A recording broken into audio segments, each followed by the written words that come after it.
तो भले पुष्प शैया पे शयन कराए पर माला नहीं धारण कराए। श्रृंगार का माला अगर दूसरे दिन दर्शन किए क्यों पहने ठाकुर जी, तो तुम्हारे सुकृत नष्ट हो जाएंगे। गाय बंधी हो घर में, वो प्यासी है और भूखी है, तुम्हारे सुकृत नष्ट हो जाएंगे।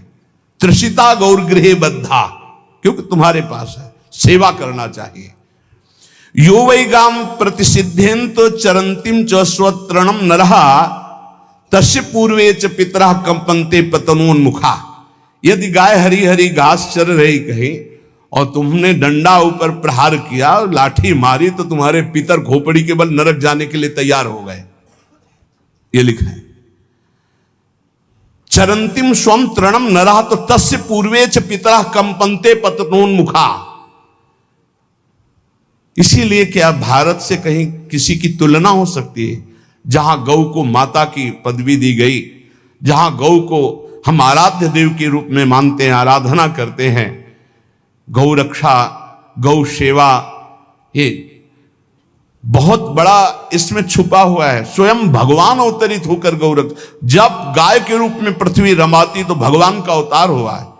बड़ा विचित्र समय आता चला जा रहा है कि अब आधुनिक यंत्रों की ऐसी सेवाएं हो गई बड़ी बड़ी कि अब ना बैल की जरूरत है और ऐसे दूध की महंगाई बन गई कि अब देसी गाय 2 लीटर 3 लीटर 4 लीटर और ऐसी इसी की 20-20 25-25 लीटर दे तो कौन देसी गाय को। तो गौओं का सेवा का भावना शास्त्र आज्ञा करता है कि जो प्रतिदिन अग्रग्रासे परोभावा कर्तव्यो भक्ति तोन्वहम अकृत्वा स्वयं आहारम कुर्वम नापनोति दुर्गतिम।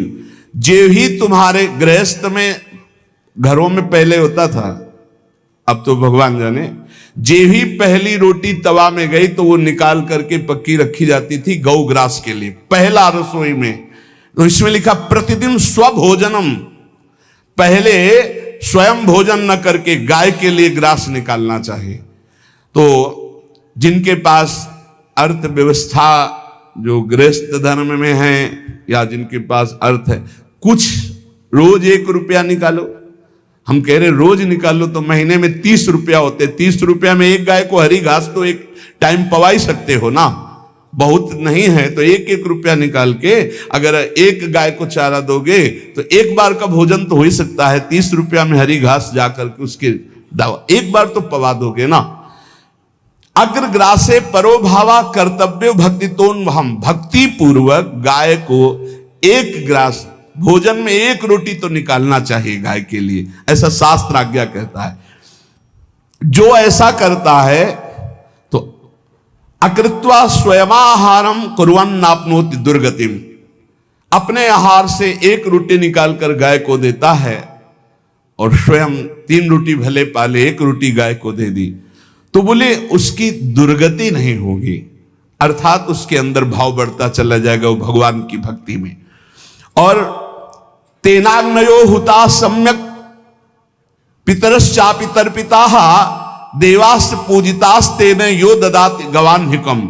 जो प्रतिदिन गौग्रास निकालता है, अर्पित करता है, तो उसको अग्निहोत्र करने का फल मिलता है, उसके पितरों को तृप्ति मिलती है और समस्त देवताओं के पूजन का फल मिल जाता है जो गौग्रास निकालता है।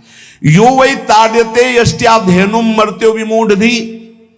जो मूर्ख मनुष्य, जैसे अब गाय दूध नहीं दे रही, मार डंडे डंडे मार रहे हैं, इंजेक्शन लगा रहे हैं, ऐसे वैसे कर रहे हैं, उसको ताड़ना दे रहे हैं, तो बोले जो मूढ़ बुद्धि मूर्ख मनुष्य, यो वै ताड्यते यष्ट्याधेनुम मर्त्यो विमूढ़धि, वो गाय को लाठी से मारता है, डंडे से मारता है, हाथों से मारता है, तो धर्मराजस्य नगरेशा याति करवर्जिताहा।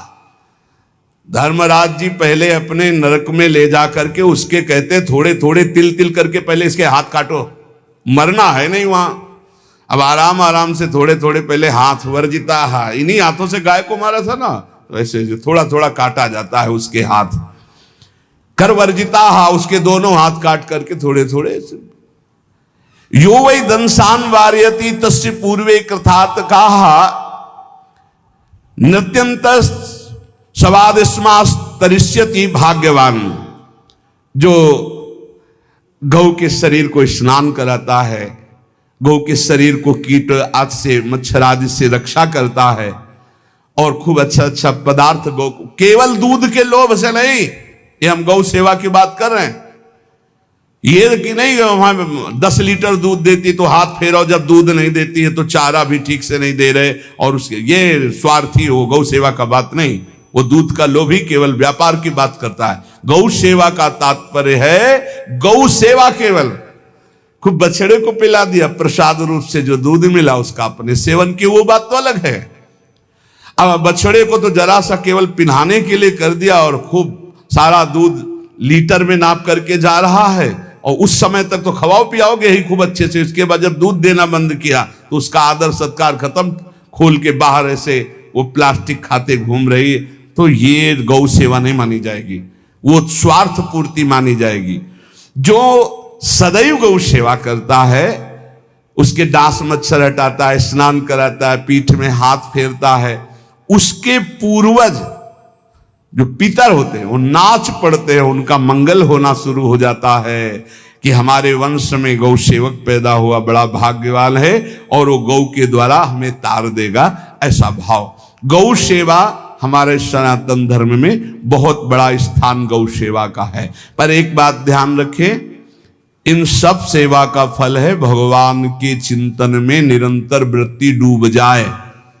हमारी एक एक वृत्ति, एक एक क्षण भगवान के चिंतन में डूब जाए।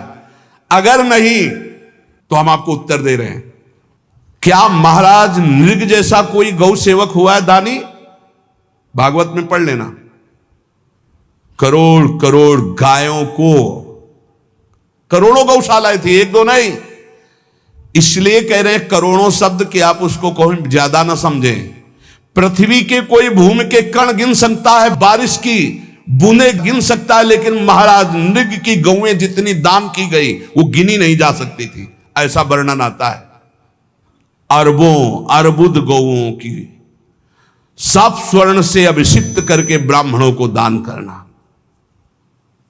इतने बड़े गौ सेवक, इतने बड़े दान करने वाले, एक चूक हो गई, ना दान लेने वाले तपस्वी ब्राह्मण की गाय किसी अन्य ब्राह्मण को दान कर दी, और वो ब्राह्मण ने जब गाय देखी बोली मेरी गाय चुरा ली। बोले महाराज नृग ने दी। महाराज नृग से कहा मेरी गाय है, तो उनका गौशाला में आ गई होगी, आपको 10,000 गौएं देते हैं, आप अपनी गाय। बोले मैं प्रतिग्रह नहीं लेता। जिसने दान लिया था उसने कहा गाय यही लेके जाऊंगा, तो उनका आप गाय छोड़ दीजिए, आपको 10,000 गाय देते। बोले नहीं लूंगा। बस अनजाने के अपराध ने गिरगिट बना दिया था, कुएं का गिरगिट। पर भगवान बड़े कृपालु हैं, गौ सेवक थे, इसलिए गोविंद द्वारिकाधीश जी ने उनका उद्धार किया। सब साधन का फल है अच्युत भावना से युक्त होकर, भगवत भावना से युक्त होकर निरंतर भजन करते हुए सेवा परायण रहो, चराचर जगत की सेवा परायण रहो। भजन करना ही सबसे बड़ा परम धर्म है। हम सब सेवाएं करें जगत की, लेकिन अंदर से राधा राधा राधा, गोविंद गोविंद गोविंद गोविंद, आनंद आ जाएगा। तन से सेवा करो, मन से भगवान के चिंतन, मामुनिस्मर युद्धते, भगवान के चिंतन में रहो। सेवा और व्यापार में अंतर होता है। गौ सेवा के बहाने से धन का जो दान लेना है और उसका अपने में प्रयोग करना, मैं पितरों सहित नरक जाना है, लिख लो। गौ सेवा के बहाने से दान लेना और उसका अपने परिवार के सुख में पैसे का प्रयोग कर देना या अपनी वासनाओं की पूर्ति में लगा देना। आया गौ सेवा के लिए और आप प्रयोग कर रहे हैं गाड़ी घोड़ा नाना प्रकार के सांसारिक भोगों में, तो लिख लो पितर सहित तुम्हारे नरक जाएंगे, क्योंकि गौ सेवा के लिए आया है। गौ सेवा का धन सिर्फ गौ सेवा में ही लगना चाहिए। आप गौ सेवक है, दूध पान कीजिए, रोटी खा लीजिए, लेकिन गौ सेवा का अर्थ आप अपने वासनाओं की पूर्ति में, अपने मनोरंजन में या अपने मन के संकल्प भावना में नहीं पूरी कर सकते। गौ सेवा के लिए ही पूरी कीजिए। गौ के वास का निर्माण, गौ के भोजन की व्यवस्था, वो दूध दे ना दे, वो कैसी भी अवस्था में हो उसकी सेवा परायणता, उसके लिए सेवक रखना, सेवकों को भी सुख प्रदान करना, लेकिन स्वयं कभी गौ के सेवा के लिए आए हुए धन का स्वयं के लिए भोग न करना और निरंतर भजन रखना, उसे परम पद की प्राप्ति हो जाएगी। इसलिए हमारे सनातन धर्म में गौ सेवा का विशेष महत्व है और इस महत्व को सबको स्वीकार करना चाहिए। यदि आप गौ पालन स्वयं नहीं कर सकते तो 4 लोग मिलकर के, क्योंकि आज जो गायों की व्यवस्था वो बड़ी दयनीय हो रही है। दयनीय इसलिए हो रही कि दूध की अधिकता के चाह रखने वाले भैंस रखते हैं या विदेशी गाय रखते हैं। अपनी भारतीय जो देसी गाय है वो उतना अधिक नहीं देती कि 40 लीटर 30 लीटर 25 लीटर, बहुत अधिक देगी तो 5 और 8 लीटर।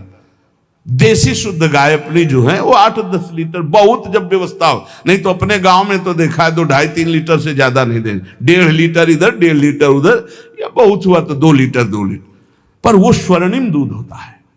जो दूध की चाह रखने वाले जन थे अब वो गायों को नहीं रखते, देसी गायों को कोई बिरला ही रखता है। अब पहले बैलों की जरूरत होती थी, गाय बछड़ा दिया तो आनंद होता था कि किसानी के काम में। अब तो ट्रैक्टर है तो बैलों की जरूरत नहीं। अधिक दूध के लिए अरे अब तो पशुओं की जरूरत नहीं, केमिकल से दूध बन रहे हैं, टैंकर के टैंकर। तो फिर हमारी जो गायें हैं उनकी बड़ी दुर्दशा हो रही।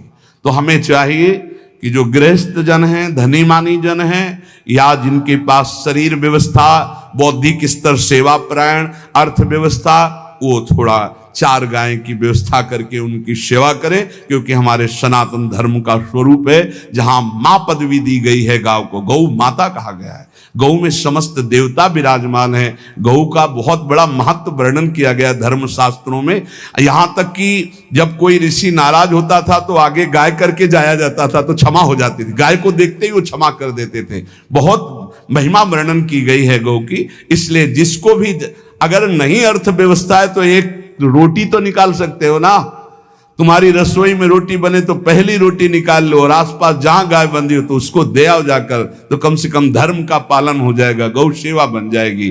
तो गौ सेवा, चराचर जगत की सेवा, भगवत सेवा, सबका फल है। फिर प्रारंभ में आ जाइए स्मृति।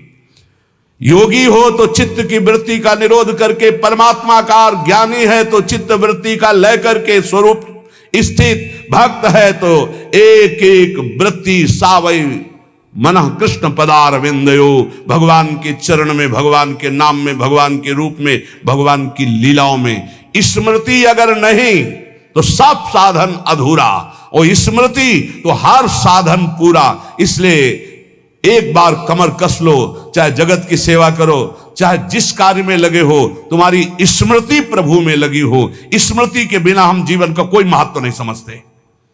स्मृति विहीन जीवन सब व्यर्थ। इसीलिए उन परमहंसों के चरणों में स्वयं भगवान चरण रज लेने के लिए पीछे डोलते हैं, जो निरपेक्षम मुनिम शांतम निर्वैरम समदर्शनम अनुब्रजाम्यहम नित्यम पुयत्यंगुरेण भी। ना कोई प्रतिज्ञा, ना कोई चाह, ना कोई इच्छा, निरंतर भगवदाकार वृत्ति, निरपेक्षम मननशील, द्वंद्व विमुक्ता, जो शांत हैं, जो किसी से वैर नहीं रखते, भगवदाकार वृत्ति, उसी मार्ग के आप पथिक है। सर्वतो भावेन, अपने मन को समेट लो धर्म और कर्म दोनों से, और सब त्यज लोक धर्मान, और परम धर्म का सेवन करते हुए समस्त चराचर जगत को भगवत स्वरूप निरखते हुए इसी जन्म में परम पद को प्राप्त हो जाओ। सत्संग का सार हमारा शरीर है, इससे सेवाएं बने, हमारा मन है, इससे चिंतन बने, हमारी वाणी है, इससे लीला गुण का गायन करें, और हम स्वयं परमात्मा अंश हैं, परमात्मा स्वरूप है, ऐसी ठसक बनी रहे, जीवन मुक्त ही हो। स्वार्थ को लेकर किया गया धर्म